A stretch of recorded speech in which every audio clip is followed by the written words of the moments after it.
Comenzamos esta clase, una que está pensada para primero de año, que es la última del tiempo en el que hemos tenido como directora de Escuela Dominical a Mari Carmen González, a la cual mandamos un cariñoso saludo por el tiempo que ha estado trabajando en la iglesia, dirigiendo este ministerio de Escuela Dominical, que ahora por parte de ella termina. Y hacemos esta clase, digamos, es como si fuese la última del tiempo que ella ha estado dirigiendo este proceso, y ella ha sido quien nos la ha inspirado y en quien nos hemos guiado para prepararla.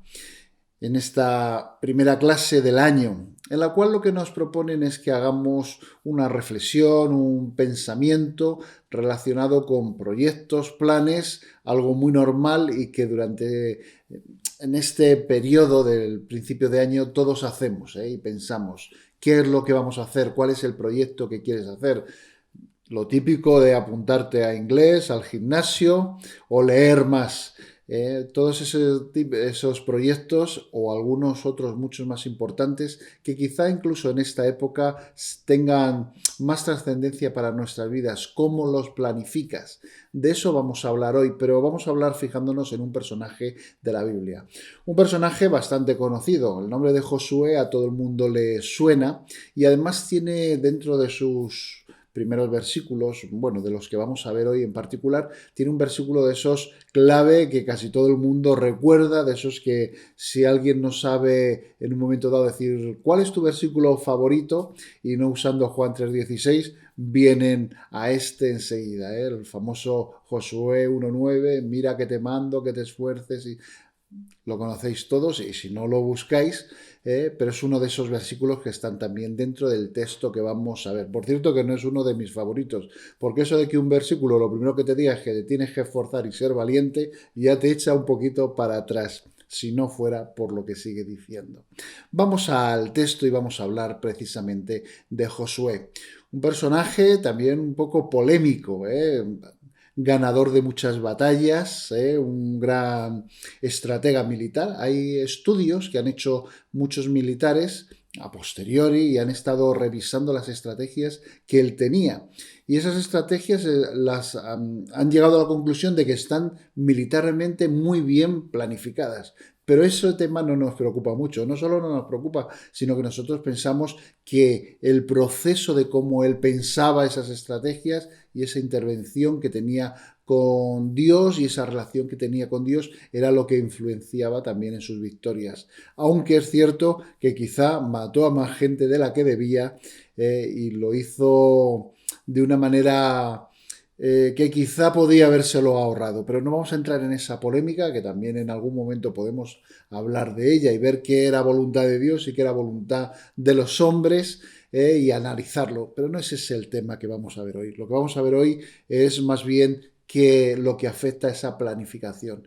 Josué fue famoso también, aquel que paró el sol, dicen algunos. Bueno, también es otro tema con mucha polémica que habría que estudiar, si paró el sol, si no lo paró, si era literal lo que decía o cómo las palabras del hebreo han llegado al castellano. O sea que realmente es un personaje curioso a quien podríamos dedicarle a lo mejor un trimestre entero, pero vamos solamente a fijarnos en este aspecto que vamos a ver en el día de hoy, que tiene que ver con la planificación, con los proyectos.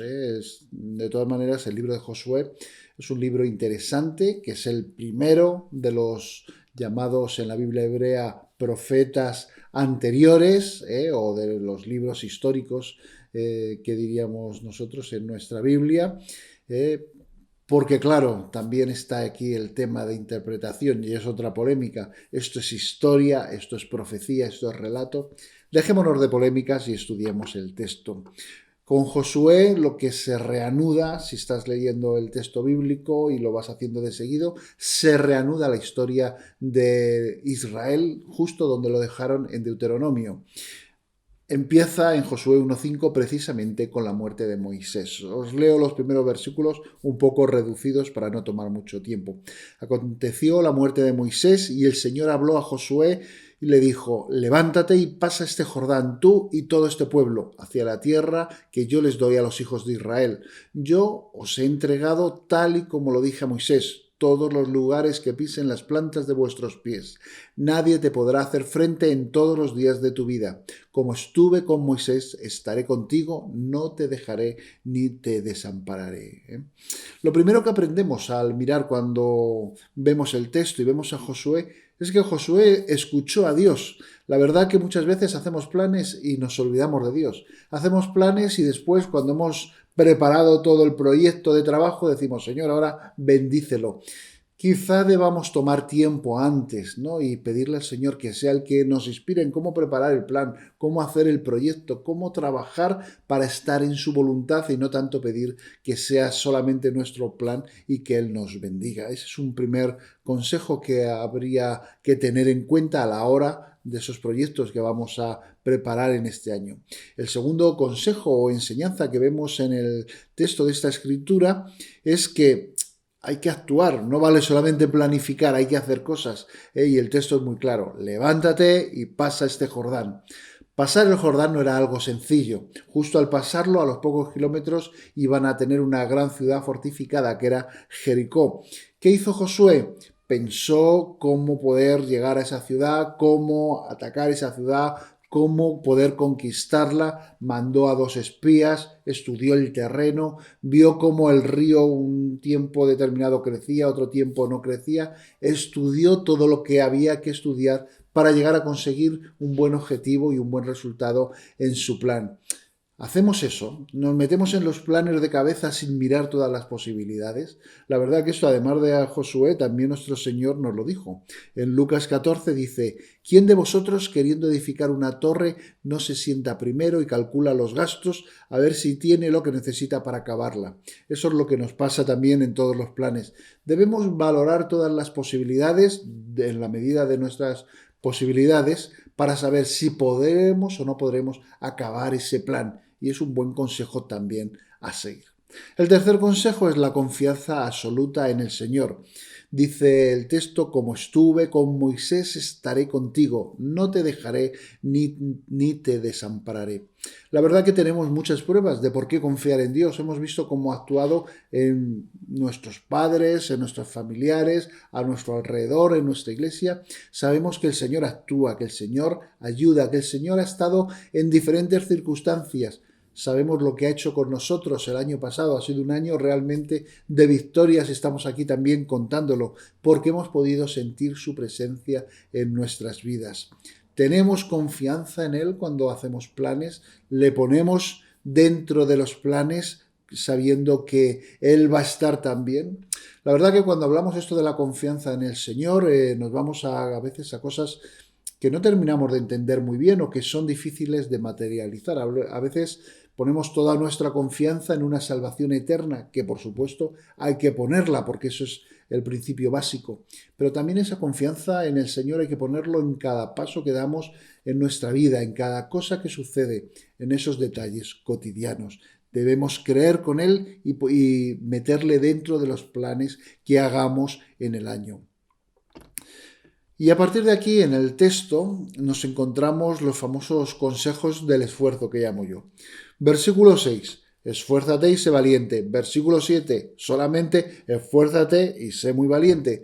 Versículo 9. Ya lo nombraba antes. Mira que te mando que te esfuerces y seas valiente, no temas ni desmayes. ¿Para qué queremos al Señor si hay que esforzarse tanto? Podría preguntar alguno. Lo digo irónicamente. Realmente necesitamos al Señor en ese esfuerzo.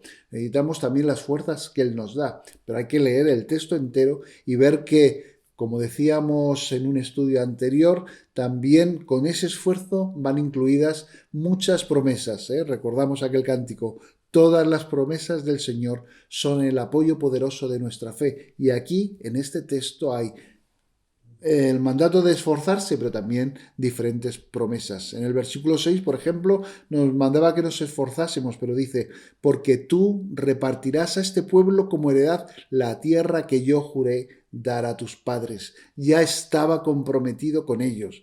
Es decir, antes del esfuerzo ya tienen tanto la historia de los padres como la promesa de que los recibirán. En el versículo 7 dice, para que seas prosperado en todas las cosas que emprendas. La verdad que es una promesa muy buena, pero hay que leerla entera, porque si vemos también lo que dice dentro, dice, ten cuidado de obrar conforme a toda la ley de mi siervo Moisés te mandó.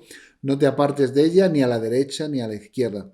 Es decir, que hagas ese esfuerzo, pero que lo hagas también según unas normas determinadas, con una ética determinada, con un rigor también conforme a las escrituras. Por eso hay esa mención a que lo hagas sin apartarte de la ley, ese es el sentido. Aunque tenemos que tener en cuenta que el Espíritu Santo será el que nos va también a inspirar a cómo a poner en práctica esa ley en las cosas prácticas de cada día. Pero la promesa habla de ser prosperado, es decir, de ser bendecido, de que salgan bien los planes, y la verdad que es una buena promesa. Luego en el versículo 9 también nos dice, tu Dios estará contigo donde quiera que vayas. Su compañía está garantizada. Sea donde sea que vayas, sea cual sea el plan que vayas a hacer, ten en cuenta que en ese proyecto también estará el Señor y será de compañía. Esas son las promesas que hay como recompensa de ese esfuerzo que hagamos, pero son en línea con la presencia de Dios, que esté Él en nuestros proyectos. A pesar de conocer estas promesas, el texto nos recuerda, no temas ni desmayes. Y es que el Señor nos conoce y sabe que tardamos poco en desmayar. Y lo de temer es una buena excusa para dejar de hacer lo que estamos haciendo. El Señor promete acompañarnos en nuestros proyectos. Para eso deben ser proyectos que le tengan a Él en cuenta, que le consideren. Para eso deben ser sus proyectos. Principio de año es una buena época para hacer ese tipo de planificación. Hagámoslo. La verdad es que podemos hacerlo en cualquier día del año, no hace falta que sea al principio del año, pero no lo dudes, debes trabajar en esa dirección. No dejes de hacer buenos proyectos ni de tomar buenas decisiones para seguir en su voluntad. Tu existencia en la tierra también puede verse beneficiada por todos esos buenos proyectos los cuales tienes en mente que puedes hacer. Y buenos proyectos no estamos hablando de cosas complejas, sino estamos hablando también de cómo te relacionas con tus hijos, cómo te relacionas con tu mujer, con tu marido, cómo te relacionas con tus padres. Todo eso debe estar también afectado. Te animo a que dediques un tiempo en esta semana y que pongas todas estas cosas en oración delante del Señor para que Él te ayude. Y por eso te deseo que Él te bendiga grandemente en todos esos proyectos que estás preparando. Que el Señor te bendiga.